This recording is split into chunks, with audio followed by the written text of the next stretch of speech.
Okay.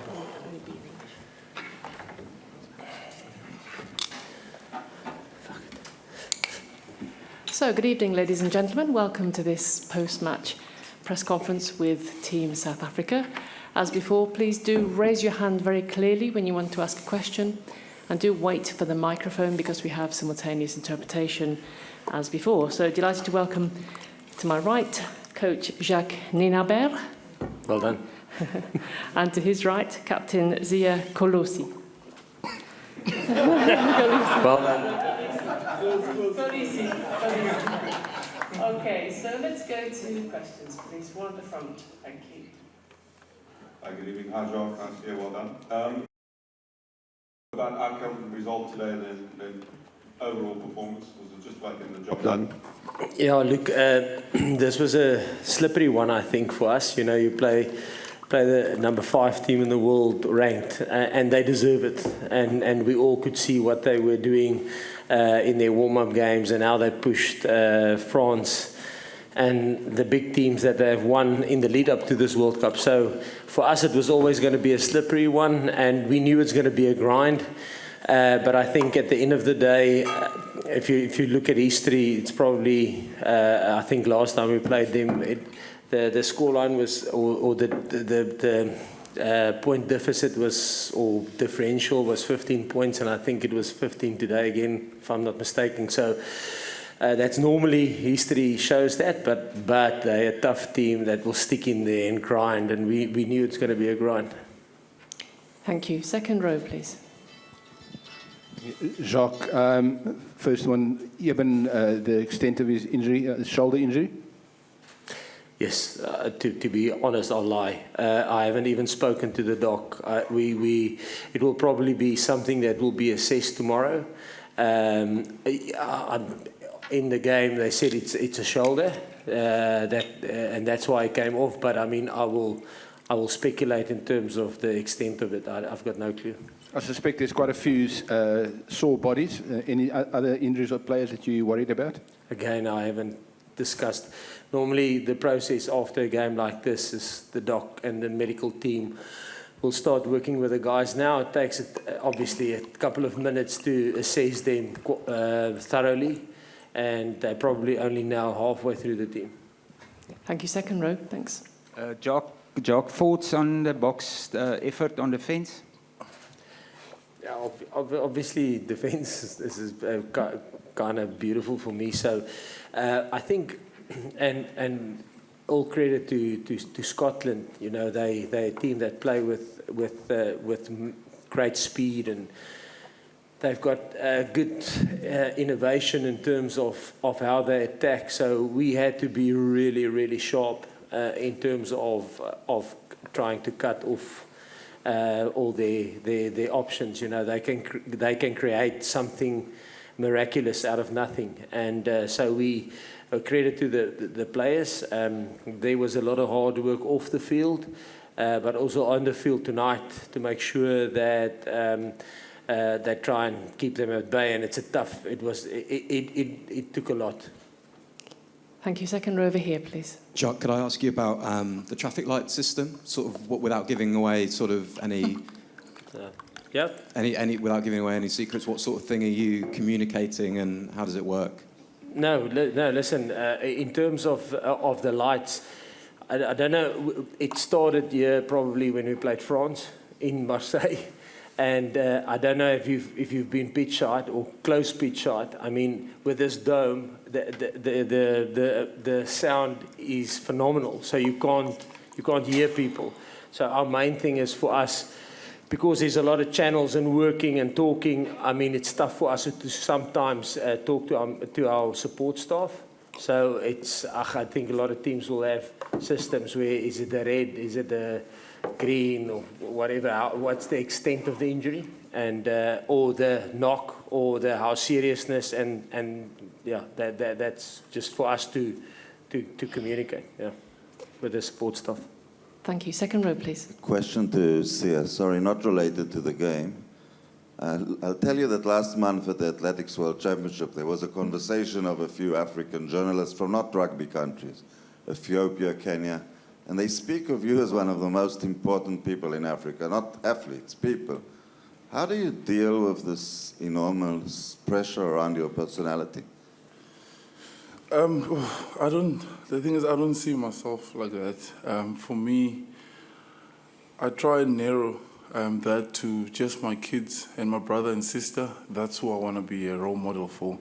And yeah, and that's how I see it, you know, because if I see myself as a giant, then, you know, it's not going to take me anywhere. I'll get it big-headed, and especially around the team, we have no ego policy, you know.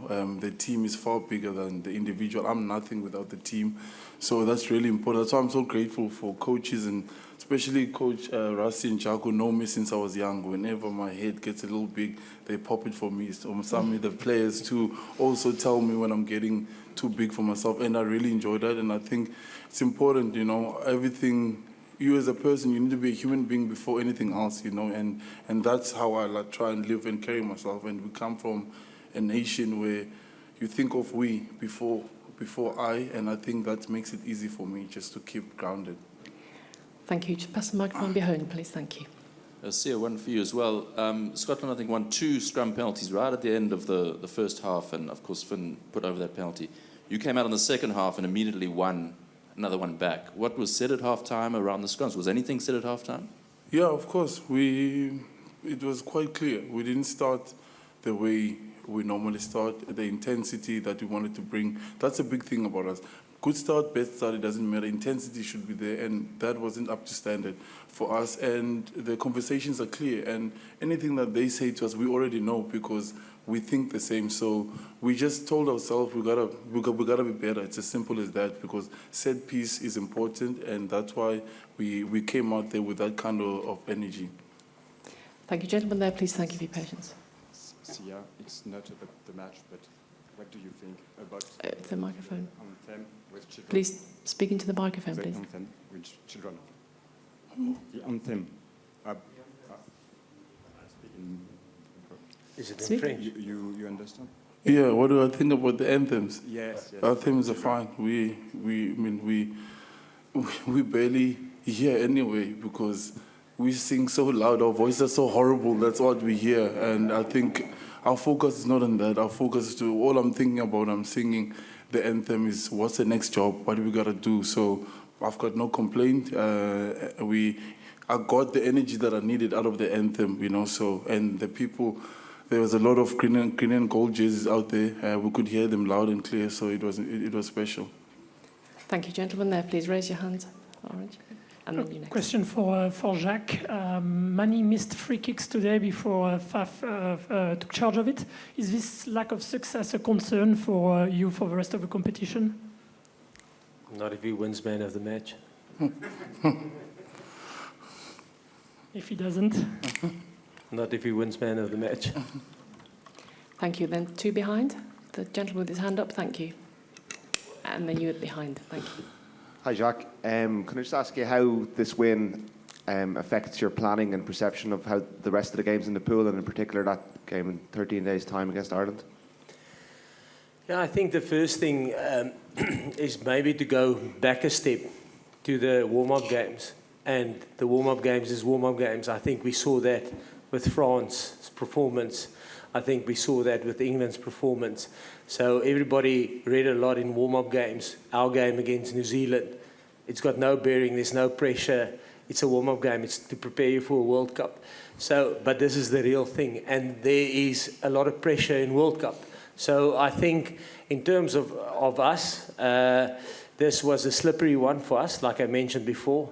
You play number 5 in the world. They have the ability to knock off anyone on the day. So for us, it's the first step in the right direction. To get out of the pool is going to be massive. We knew that. And our next focus is literally Romania. We need to make sure that we won't even think about Ireland. The only thing I will look at Ireland is obviously Romania playing against Ireland. So we won't even think about Ireland in 13 days' time. It's Romania and Romania alone, and obviously then the opportunities and the stuff that we got wrong tonight. We need to fix that before we can go further. Thank you. Jacques, sorry, I just want to, on Mani's question with the kicking, like from a player's point of view, you know, this question gets asked quite a lot when he misses kicks. Like, we play as a team, and sometimes you're not good at one thing on the day, but the way he attacked today, the way he took control of the team, how he is a general amongst us, people forget that and they remember the stuff that he does. Faf can kick, Chelsea can kick. There's a lot of guys that we can call upon. So if someone is lacking somewhere, somebody else takes over. It's the same as me. Sometimes I don't know what to call in the game. Dwayne will call, Eben will call, or Mani makes a call. So if someone is lacking somewhere, somebody else picks up for them. So he's not going to be good at everything every single day. You know, there's sometimes some fly off, you have to hide them, they can't tackle. He tackles there with us. So you can't have everything on the day. Sometimes you lack somewhere. That's why we work together. We don't stress about it. If he misses it, next time we go. It's the same as a throw. If you throw a stupid throw, you don't do it intentionally. So we're working as a group. We work together, and he has confidence in us. And when Faf has to kick, nobody stresses. We move on because he's going to be, maybe he's good on the day. Thank you. Oh, amigo. Thank you. Gentleman right at the back, please. Thank you for your patience. Jacques. Jacques, just to go back to the traffic lights for a moment, can you explain a little bit further? You mentioned this decisions On injuries, but is it also tactics? Is it penalty kicks at the posts or line out? No. And also, did you have to get permission from World Rugby to do it? No, I don't think. I think communication. You can do hand signals if you want. No, I don't think you need any permission from World Rugby. Like I say, it's a method. I was at Munster and the calls were read if it's a serious thing that we must consider a substitution. Amber is, listen, let's give this guy 5 or 10 minutes to see if he's okay. And green is, listen, it's okay. We can go on. So it's something we used at Munster in 2016-17, and it's just something that we continue with. It's just an easy way without, you can think if we talk on the radio, we want to talk tactics. So to talk to medical people about injuries just consumes the channels. So it's just an easy way to get them to get in our heads. Does it make sense? But nothing tactical at all? No. Thank you. Okay, thank you. Time for 2 more questions. I think gentleman with the microphone there, please. Yeah, you spoke of intensity, and it was visible to us that there was a big jump in intensity after halftime, in the first 15 minutes after halftime. But in terms of being on the pitch, how do you assess whether intensity is at the right level or not? Or how do you communicate that it needs to go up in real time? Well, we feel in how we hit in the scrum, how our maul is working, how hard are we getting up, how quickly are we getting off our feet, and what are we doing? Are we tackling and are we staying on the ground? Are we having second efforts? That's the kind of intensity we're talking about, you know. And I think in the first half, we didn't feel it, and it took long. And then when we got in the second half, it was just a mental switch as a group from the first scrum. We said, we got to bring in, it's all 8. And it's just about how many times are you going to get up and do something, and how many battles are you going to get involved in. That's what we get checked on. When I'm tired and I can't anymore, like today, they could see, they're like, okay, he must go now. And that's the thing about our team. You don't wait. You just give everything. And sometimes in the first half, I say, I can't anymore. And that's why in the last 2 games, I got taken off so early. So that's why intensity is so important. Put yourself in battles over and over again until you can't, because the guy that's on the bench that's waiting to go is probably going to do it better than you when you're at 70%. Thank you. Last question, the gentleman here, please. Raise your hand. Thank you.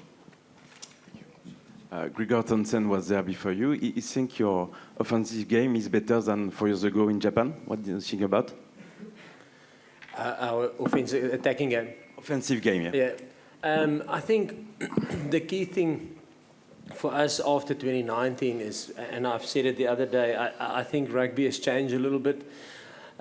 You must still be able to, with a defensive game and a good kicking game and a good territory game, you must be able to grind out a win. But I think if you look at France last night, if you look at England, they did it in a different way. But you need to be able to score points And I think that's the difference maybe between 2019 and 2023. But this is only knockouts. This is only pool stages. If you look at the history of World Cups, the knockout stages, if you go statistically, it differs quite a lot from the knockouts. So I can't tell you what knockouts will look like. But if you look at the big games like European Cup final, if you look at the top 14 final, if you look at the Premiership final, if you look at the Japan final, where some of our players play, the teams that win those big final games, they had the ability to score points. So I think where we could grind it out in 2019 with let's say a 19-16 win against Wales in the semi-final, you might still need it in knockouts. That's why I say I'm not 100% sure what it will look at in knockout rugby. But the difference for me when I look at the top competitions, and I know it's clubs, teams tend to score points. Okay. Kolisi, Jacques, Nienaber, thank you very much. Thank you very much for your time. The mix zone will start in a couple of minutes, and good luck with the next game. Thank you.